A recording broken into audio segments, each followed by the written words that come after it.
pricking of my thumbs. Something wicked this way comes.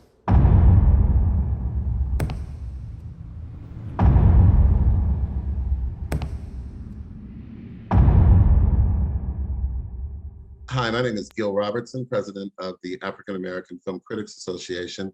Today for our roundtable, we have special guest Corey Hawkins, one of the stars of the upcoming Apple Plus film, The Tragedy of Macbeth. We're going to kick things off by introducing you to the African members who are on the call today, starting with our facilitator, Katia Woods in Philadelphia, Carolyn Hines in Toronto, Rhonda Rasha Penrice in Atlanta, Nancy Green in Baltimore, Dana Abercrombie in New York, and Jill Monroe in Los Angeles. Man, you're getting love from all over the country. All over the place. This is great, man. I feel it. I'm going to let you ladies do what you do so well, and I will see you on the other side. Katia Woods, Cup of Social. Hello, Corey. I have to say, I really like this. I enjoyed this rendition of Macbeth. Bless Joel for giving it us in less than 2 hours. Bless to God. I know you come from theater, so talk about what it was like for you to flex that muscle again and to get to do it with Denzel, you know. Yeah, so I I came up in the theater. I grew up in just sort of, I wouldn't say grew up doing theater. I used to sing, you know, years ago in church and all of that stuff. But when I got to high school in DC, I just fell in love with theater, but I was never really exposed in a way, I would say, to like Shakespeare and other classics. It's interesting because I went to pretty much an all-Black high school, and so classics for us was just a sort of redefinition of what classics are. So, you know, it was Baldwin and Hansberry and Richard Wesley and all of those. Those were the classics for us. And yes, we studied Shakespeare, but it wasn't until I got to Juilliard that I was really exposed to it. And I got the opportunity to play Macbeth in a production. Actually, Danielle Brooks, who y'all may know as well, was in my class. And she played the role that Catherine Hunter plays, the witches, in that production in school. And so to be able to now, you know, be able to play a role which I think is sometimes thankless, but or not thankless. He does take out Macbeth, but to be able to bring Macbeth to life on screen and to do it opposite, you know, Denzel is it's an honor, and I'm just stoked that I got to work with Joel, and he's a creative genius, and a lot of pressure, but I feel like we got it done. Really enjoyed it, and I love that you got to do it wearing a fro. So that's always nice. Thank you. We push for that. Jill Monroe, YouTube Stiletto Joe. Great to talk to you today, Corey. So with Macbeth, we deal with themes of ambition, power, regret, which are all things as far as American politics we've seen over the past couple of years in subject matter. How do you think younger audiences will connect with this story? Because as you said, at a time when growing up, Shakespeare isn't something that most are familiar with outside of Romeo and Juliet, but the story is so universal. So how do you think that they'll respond to this rendition? It is universal. It's one of those things that, and I've said this before, but for me, my entree into Shakespeare was language, right? Like and not everybody, you know, can get behind that. Not everybody sort of understands it, but the way I was able to sort of put it together was, you know, for me, Shakespeare was a poet, obviously, but he was a poet of the streets, you know, and so it was. I look at it in the same way I look at our heroes, our lyrical geniuses, our everyone from Mos Def to Snoop and our to Dre and NWA and what they were talking about back in the day. They were poets of their streets, and you might not be able to understand every piece of lyricism and every spin and alliteration and the assonance and all of that kind of stuff, but all of that plays into what the images that they're conjuring up and the feeling that you get when you hear a song. And so I equate that same thing to Shakespeare. He was talking about all of these themes of ambition and murder and fate and what is destiny and all of that kind of stuff, you know, and he put it into this what, you know, you call it poetry, but this play that we now have adapted into film and has been adapted many times in the film. It's still the same. You know, I play Macduff, and Macduff is a man who loses his family, his wife, his kids. They are murdered by Macbeth, somebody who he looks up to, somebody, you know, who he hopes to maybe emulate or be one day. And you experience that loss in a year where we're going through loss. You experience, you know, what it is when unchecked, what is unchecked power, you know, and we don't even have to get into all of that because we know what that is. We just came out of a lot of it. But that's what, you know, the simple version of that is that art imitates life, right? But to be able to bring that to screen with one of our modern day heroes, Denzel Washington, you know, embodying all of that. A complex character. Is he as evil as, you know, and what drives him there? It's always fun to watch, you know, a master get in there and play with those themes. And it's always just dope to be able to go along for the ride opposite him on screen, you know, in rehearsals. So yeah. I think modern audiences can bring themselves to it in whatever way, you know, whatever you pick up on, I think, Jill. Thank you. Yeah. Hi, Corey, Carolyn for So Here's What Happened in Carolyn Talks podcast. Thank you so much for talking with us today. I love this film, and I love it. One of the main things I love about it is that to me, it looks like everyone is having so much fun eating through every line of dialogue and every action on screen. Could you just talk about bringing that energy to the performance? Because as you said, Macduff is his story is tragic because he loses his wife, he loses his family, but as a performer you are able to just have fun with this. And one of the scenes that I really enjoy is the fight on the battlements, where it's a confined space but you have this long broadsword and you're fighting and you're really letting out all your anger and frustration and grief. So can you just talk about bringing all of that fun and energy into a tragic story and portraying it in such a I think in such a visceral way in this fight sequence? Yeah, I'll just say the whole time I was just thinking, please don't be the one to hit Denzel upside the head with a broadsword. I was like, Lord Jesus, if I can just get through this without messing up. We had a lot of fun.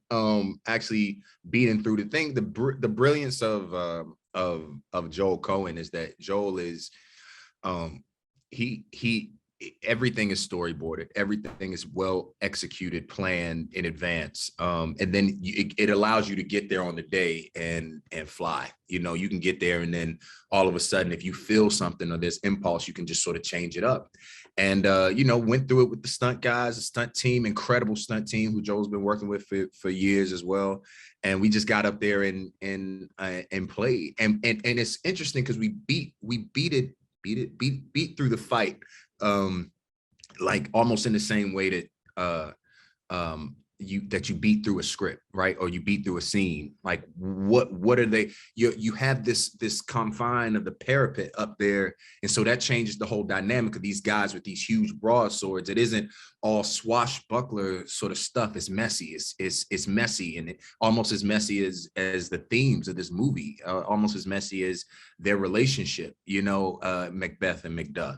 And so it was incredible. And Denzel showed up like a pro that he is, and we just went to town. At this point in the film, it is what it is. You know, there's no more time for you know, he puts on the manly visage as they tell him to do early on. At this point is you know, it's down to business. This is what's going to happen. This is fate. This is inevitable. He gives him an opportunity to surrender. And I think that's what's really key about that scene is through all of that, even think about it now, through all of that, this man killed his wife, his kids, all of his legacy is gone. And the morality in Macduff to sit there and say, if you surrender now, I don't have to kill you. That takes a lot. That takes a huge amount for somebody to do. And Macbeth still says, you know, I'm not going to surrender before young Malcolm's feet. You know, it's not really about you, Macduff. It's I'm not going to surrender to that boy, that person who we should call a leader. So, and then we jump into it. And the fight is, you know, that all the way up until, you know, spoiler alert, Macduff kills Macbeth. Great. Thank you so much. Thanks, Carol. Hi, Nancy Green with Film Critique. And actually, one of my questions was about that fight. When I was watching you guys, it reminded me of the fight scene in Terminator 2 between Robert Patrick and Arnold Schwarzenegger, because you know you have these two characters going at it like that. And I wanted to know for you, like, how did you prepare for this, and what, like, if you can go a bit more into what that was like you're fighting Denzel Washington, you know, in this role. And so I would really love to hear a bit more about that. Yeah, you know, we rehearsed just with the text and the script for weeks. And I was rehearsing with them before other cast members came in. And you know, that rehearsal process we can talk about later, but the actual choreography of it, it is, you are dealing with, again, confines. You know, you're working in this sort of sandbox. And again, the physicality, like there were things that I naturally wanted to do, that as we were beating through the fight, you know, that the actual movements, that the swords are huge swords, and they're blunt, but they're not, you know, if you get hit by them, they will mess you up. You know, we can't play with rubber swords because, you know, it just doesn't look right. You know, so a lot, it was just precision. And you have to be precise in those moments, because then it allows freedom for you to, you know, find moments to still connect the acting beats. Even if you take a look at all the way up until that last moment, you know, it isn't until his hubris, it isn't until his pride gets in the way, that's when he loses his head, both literally and figuratively, which I think is again, incredible storytelling, incredible, you know, and that came out of the conversations of, you know, the reason why, you know, he goes in the middle of a fight for your life, everything is crumbling down around you, a crown falls off your head, and you turn around to go pick it up. That is the reason why, as soon as he puts that thing back on his head, it's misplaced. And the sword, you know what I mean? And I think it's just it's shocking, but it's also just so cool and so well done. But again, it's storytelling, it's precision. And you know, Joe put all of these obstacles sort of in our way to sort of jump around and fight, and it just makes it more interesting. And yeah, Denzel, I mean, he's just the man. Like, that's just my dude. Like, you know what I mean? Like, just the idea that I'm standing there you know, and again, all of this was built inside. All of the scenes in this film were all filmed inside. So, you know, we're sitting there in this huge, you know, on this parapet, and I'm literally sword fight. I mean, it's a kid's dream. Like, we're sword fighting in costumes, wearing our fros and our natural hair, and like, you know, just up there doing it. Two Black men too, which I think is incredible imagery, because I mean, also dealing with Shakespeare, and how often do we see that? You know, how often does a young kid get to turn on, you know, or go to the theater or turn on Apple and see, you know, these Black men speaking this text, and then, you know, one represents good, one represents evil, and in this battle between morality and all of the complexity of who we are. I just thought that was dope too. Yes. And one of them happens to be Denzel Washington. You know what I'm saying? So nice. Yes, it was fantastic. I love the production, everything, the way it was done. It was so good. It was like very engaging. So, thank you. Thank you. The Abercrombie, the Coalition. I love this. very much with all my heart. What I love is the yin and a yang to each other for both Macduff and Macbeth.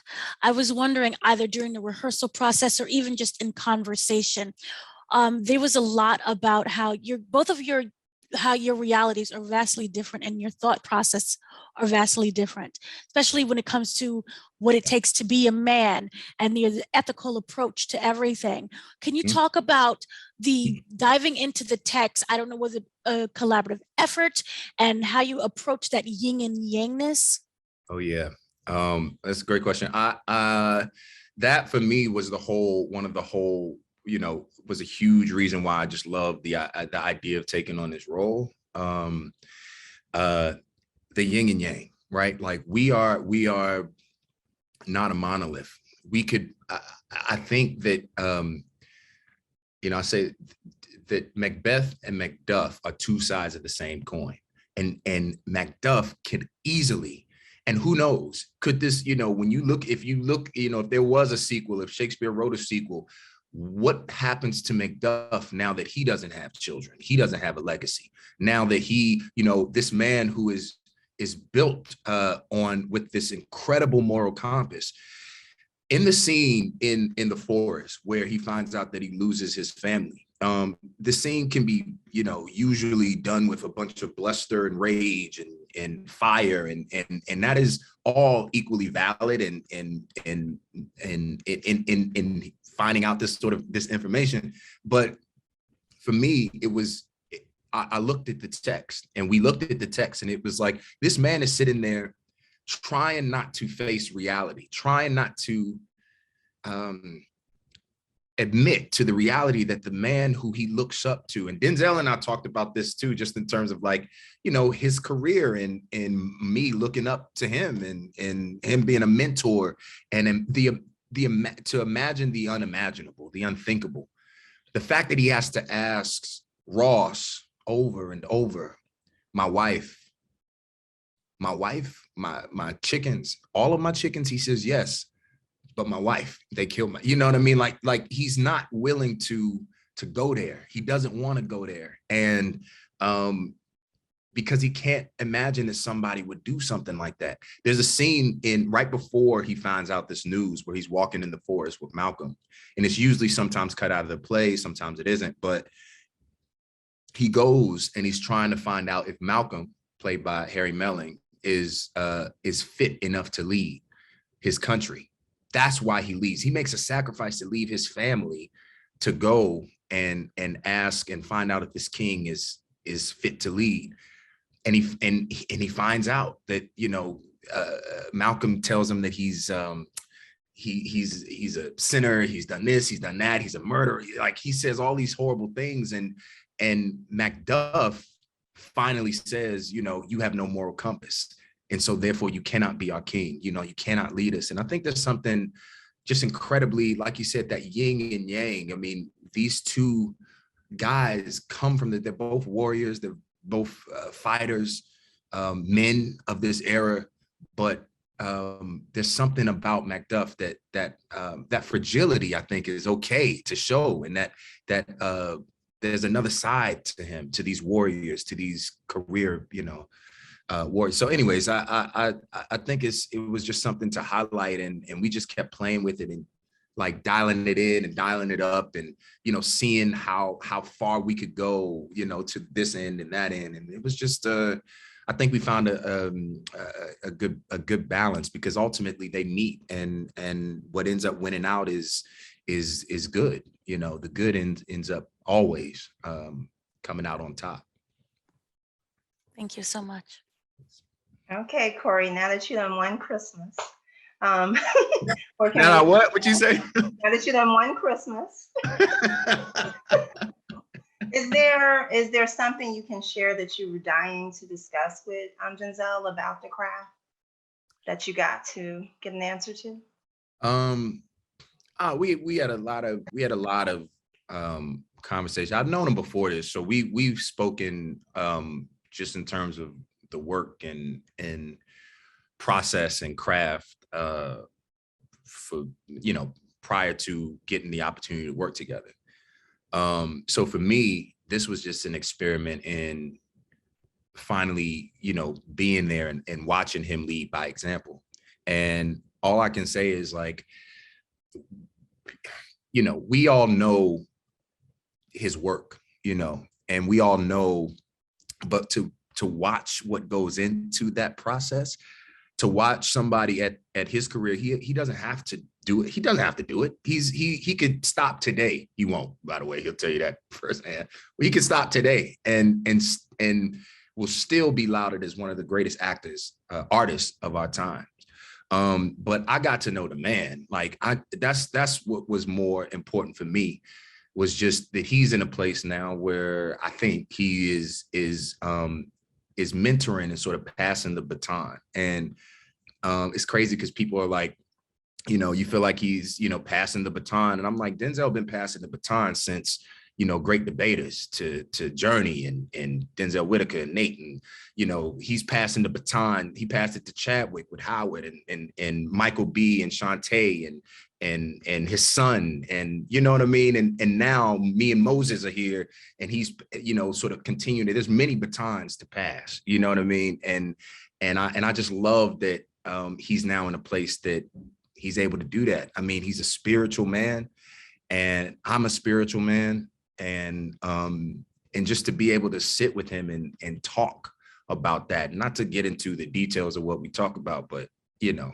and then on the work side, just, you know, show up. He was there before everybody, 4 a.m. in the morning. You know, he was the first one on set and the last one to leave. And that's dedication. Even on days when he wasn't working, he was there my first day of shooting. He wasn't working, you know, he's curious. And I just hope to continue to take that curiosity into whatever I do next. Because I'm just inspired, you know, to be able to work with him and Fran and Joel, and watch these people who, like I said, they don't have anything. They don't have to continue to keep pushing the boundaries of this art form. They don't have to do that, but they're willing to risk and fail just to see what happens if we put this piece of art out there. If we, you know, ask this question with it. If we do it in black and white here, what does that say? If we cast these people, what does this say? If we, you know, do this version of the adaptation, and if it's just all incredibly freeing to watch, because I hope to have as long of a career and as blessed the career as he has. And I say I'm walking in his path. I could never hope to fill his shoes. Well, man, thank you, thank you, thank you. Your performance was literally magnificent. We appreciate your work. We appreciate being a part of the experience of watching you grow as a thespian, you know, and as a leader within our community and also the larger space. On behalf of the world's largest group of Black film critics, we thank you for your time. We wish you a wonderful and safe holiday season. And we thank you for watching AAFCA Roundtables. Have a great day. Thank you. Thank you. Thank y'all so much.